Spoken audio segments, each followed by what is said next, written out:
बिहार में राज्यसभा की खाली हो रही 5 सीटों पर बड़े बड़े दिग्गजों की नजर लगी हुई है। किसका चमकेगा सितारा, कौन होगा निराश? क्या एक बार फिर निकलेगी चिराग पासवान की लॉटरी या फिर उपेंद्र कुशवाहा से किया गया वादा भाजपा निभाएगी? 5वीं सीट पर क्या मतदान की नौबत आएगी? ये तमाम सवाल हैं जो सत्ता के गलियारों में पूछे जा रहे हैं। आइए हम आपको बताते हैं कि राज्यसभा के चुनाव में बिहार में होने क्या वाला है।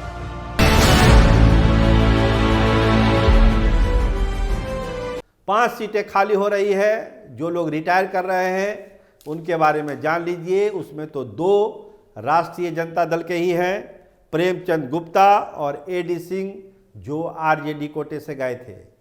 जनता दल यूनाइटेड के कोटे से हरबंस नारायण सिंह और रामनाथ ठाकुर और उपेंद्र कुशवाहा गए थे 5वीं सीट पर, जो आपको पता है।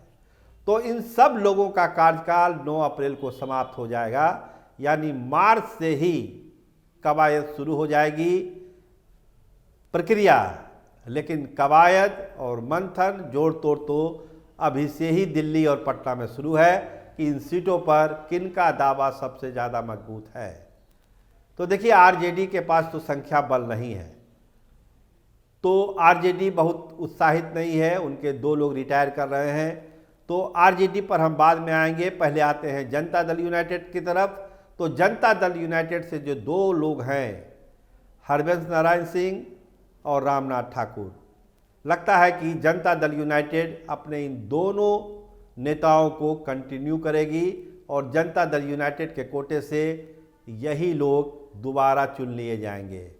क्योंकि एक मंत्री हैं और दूसरे तो राज्यसभा में सभापति हैं, तो हटाना फिलहाल दिखता नहीं है कि इनके ऊपर कोई खतरा है, इनकी सदस्यता पर कोई खतरा है। अब कोई असाधारण घटना हो जाए तो बात अलग है, लेकिन फिलहाल हरिवंश बाबू का और रामनाथ ठाकुर की सीट पक्की दिख रही है राज्यसभा के लिए। जो मामला पेच फंस रहा है वो बीजेपी के लिए है कि बीजेपी क्या करेगी। 2 सीटें मिलनी है। देखिए, अभी एनडीए के जो विधायकों की संख्या है वो है 202। 48 विधायक चाहिए, यानी 4 राज्यसभा सदस्यों में तो कहीं कोई दाग नहीं है। 5वीं जो सीट है उस पर ढेर सारी संभावनाएं हैं। चुनाव भी हो सकता है, एक सहमति भी बहुत सारे विधायकों को मिलाकर बन सकती है। क्या होगा 5वीं सीट पर, उस पर भी हम आएंगे। लेकिन तीसरी और चौथी सीट जिसको भाजपा को भरनी है, भाजपा क्या करेगी? नितिन नवीन जो राष्ट्रीय अध्यक्ष बने हैं, अब उनका नाम आ रहा है कि उनको राज्यसभा भेजा जाएगा। और जो बांकीपुर की विधानसभा सीट है, इसमें बाय इलेक्शन होगा और ऋतुराज सिन्हा यहाँ से प्रत्याशी होंगे, फिर बिहार सरकार में मंत्री होंगे। इस तरह की चर्चा पटना में है। लेकिन राष्ट्रीय अध्यक्ष बनने के बाद राज्यसभा जाना है नितिन नवीन को, इसकी संभावना ज़्यादा है। अब वो बिहार से जाएंगे या किसी दूसरे राज्य से जाएंगे, ये तो पार्टी नेतृत्व तय करेगा।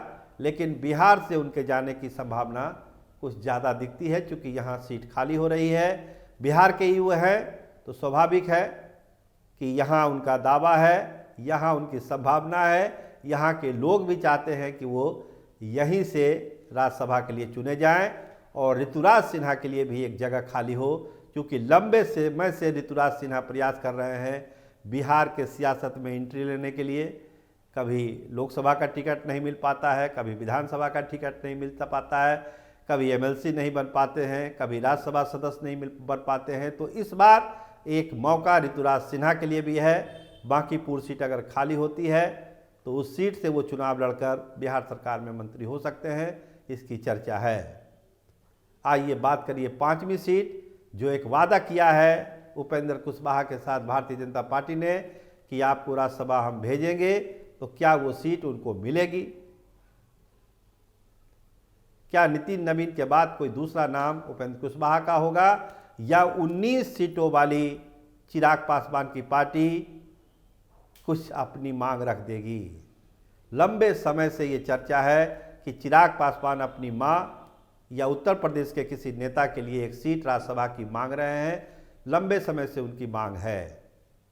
तो अब जब उनके पास 19 विधायक हैं, तो क्या चिराग पासवान मानेंगे? अब तो उनके पास ताकत भी है। 48 एमएलए चाहिए, 19 एमएलए उनके पास हैं, तो क्या वो अपना दावा छोड़ देंगे? ऐसा लगता नहीं। और इस बार अपनी माताश्री या उत्तर प्रदेश में जो उनके खास हैं पांडे जी, उनके लिए राज्यसभा की सीट वो लेंगे, भाजपा से मांगेंगे, ये चर्चा भी है। 5वीं सीट में चूँकि संख्या कम है, 10 एडिशनल सीट विधायक बच रहे हैं एनडीए के पास, बाकी तो विपक्ष के पास है, 25 राष्ट्रीय जनता दल के पास है, कांग्रेस के पास 6 विधायक हैं, वाम दल के पास है, कुछ इंडिपेंडेंट छोटी छोटी पार्टियां हैं, तो सब मिलाकर क्या एक सहमति बनना संभव है, इस पर भी विचार हो रहा है। नहीं तो फिर 5वीं सीट के लिए तो चुनाव मतदान होना ही होना है, उसको टालना मुश्किल है। तो बहुत सारी संभावनाएं हैं राज्यसभा चुनाव को लेकर। विधानसभा चुनाव खत्म होने के बाद से ही राज्यसभा चुनाव की चर्चा शुरू हो गई थी। स्थिति अब धीरे धीरे साफ हो रही है कि 9 अप्रैल को खाली हुई सीटों पर किन किन चेहरों को तवज्जो दिया जा सकता है। तो जनता दल यूनाइटेड में तो बहुत कन्फ्यूजन नहीं है। भाजपा में जो सीट है, चौथी सीट, वो चिराग पासवान के खाते में जाएगी या उपेंद्र कुशवाहा के खाते में, ये अपने आप में एक सवाल है जिसका जवाब भारतीय जनता पार्टी के शीर्ष नेतृत्व को देना है। और 5वीं सीट पर वोटिंग तय है, वोटिंग होगी, जो जुगाड़ कर लेगा वो दिल्ली पहुंच जाएगा। आप देखते रहिए स्टार टीवी बिहार। आपका बहुत धन्यवाद, आपका बहुत बहुत शुक्रिया।